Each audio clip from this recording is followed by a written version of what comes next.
Hi there, and welcome to theCUBE. Today, we're going to look at sashings using repeat patterns in CreativeStudio 7.0. Now, there's multiple different ways that you can complete sashings in CreativeStudio, but we're going to keep it very basic, and we're just going to go through how easy it is to use repeat patterns to place patterns into those sashings and get them quilted out really fast. So without further ado, let's go back to the basics.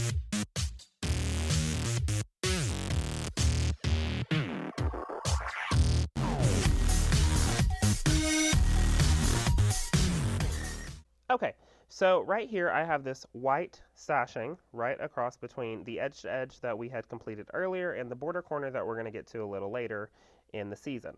So right here I want to first draw a boundary around my sashing, okay? So I can use the top right hand button on my keypad, which is mode, and mode over to draw boundary, and I want to select that. And I'm going to take my machine head and I am going to click multiple points along my sashing. And the reason that I'm doing this is because we all know our sashings are not 100% straight. And so in order to keep them right on the computer screen, we want to make them multiple points so we can make sure we place those patterns in just right and that we can walk away and not have to worry about it. Go up, come back across the top here. And once you get the hang of it, you can move pretty quick.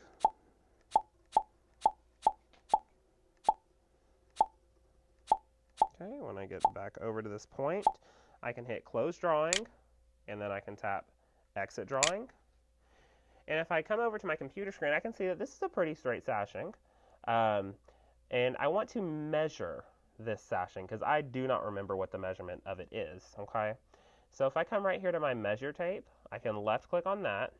And one of the cool features in CreativeStudio is that you can left click at the bottom left hand corner of your boundary. So left click here and go up to the top right of the boundary and left click there. And you can see here that CreativeStudio is going to measure the width and the height at the same time. So doing that diagonal, we'll be able to measure the width and the height at the same time, making it really easy for you. So you can write down these numbers if you'd like, but what I actually do is go ahead and right click, and you'll hear it make that little noise. And basically what that means is that it has temporarily saved it to the clipboard in the background, okay? So we won't worry about those numbers right now. Let's go ahead and find a pattern. I was looking through my pattern manager, and I was going through some of my tags, and I found one by Anne Bright that I want to do, and it's super cute. If I can spell right, that'd be good. We're going to do the Legos border, and that's by Anne Bright. And remember, we can either double click on the pattern to add it to our project, or right click and add it to the project. And it says that it has already existed in here because I've already double clicked on it once. So do I want to add it again? No, I'm okay. I'm going to go ahead and left click on project, and you'll see that here is the pattern. I want to left click on the pattern, and I want to come right up here to repeat patterns. So I already have my point type designated as upper left corner, and the reason that we do upper left corner is because upper left is always upper left. And what I mean by that is I can always find the upper left hand corner of something, but sometimes it's hard to find, for instance, the start point of the pattern. You don't necessarily know exactly where it's going to be in the sashing, so using that upper left is really good because you always know where the upper left hand corner is. Now, when you get CreativeStudio 7 for the first time, it is shipped with the point type of start point, okay? So what you can do is go into your controller definitions and change that point type to upper left corner. Change that reference point to upper left corner so you don't have to worry about it every time you do repeat patterns, okay? So my machine is already in the upper left corner, so I'm going to go ahead and click OK. And you'll see that it has placed it in here. Pretty good, not too bad actually, right here in the sashing. But what I want to do is right here, at the bottom right, we have set total size, okay? And right next to the width, if I right click in that width box, there's that width number that we just measured. And if I right click in the height box, there's the height number that we just measured, okay? Now, in repeat patterns, we have these two little locks now, okay? And what these locks mean is that if you have it locked in your set total size, you can play with your repeats all you want, and you'll see that it's going to stay locked in that total size, which is really, really nice.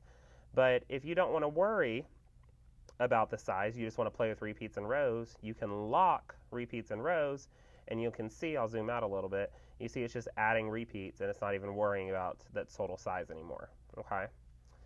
So I've got that placed in. I'm going to go ahead and click OK.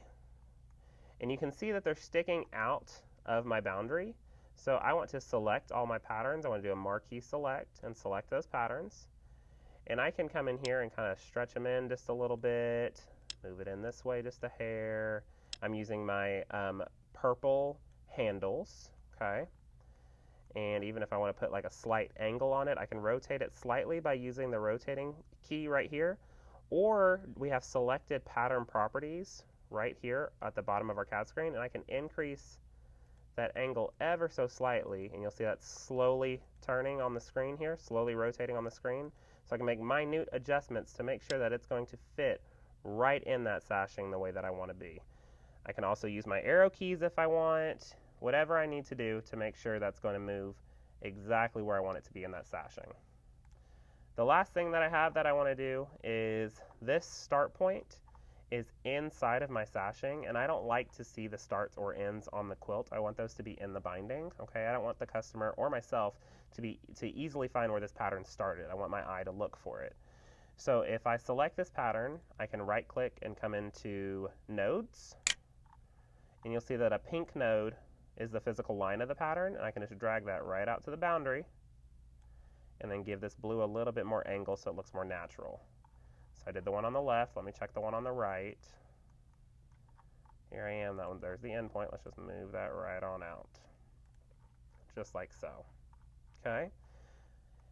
And whenever I'm ready to go ahead and start quilting my sashing, everything looks good on the screen. I'm going to go ahead and press the Start Quilting button. The machine's going to move to where it wants to take start and take its single stitch. I'm going to pull up the bobbin thread. While holding that, I'm going to press Continue on the keypad. It's going to tie off and continue on.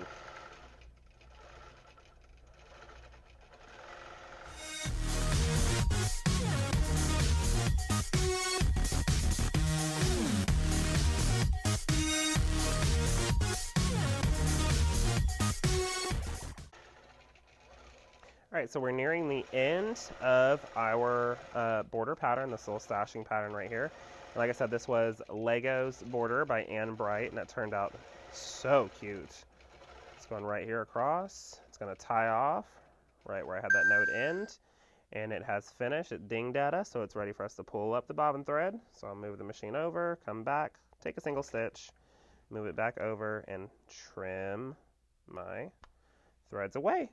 And right there you can see that we placed in a super quick sashing using a border pattern or any type of pattern using repeat patterns in CreativeStudio 7.0. Thanks for stopping by theCUBE today and learning a little bit more about repeat patterns and how easy it is to place patterns right on the quilt in sashings with the new repeat patterns in CS7. If you're interested in the pattern that I used today, I'll place a link to the designer's website in the description below where you can find it. Thanks for stopping by, and I'll see you next time when we go back to the basics.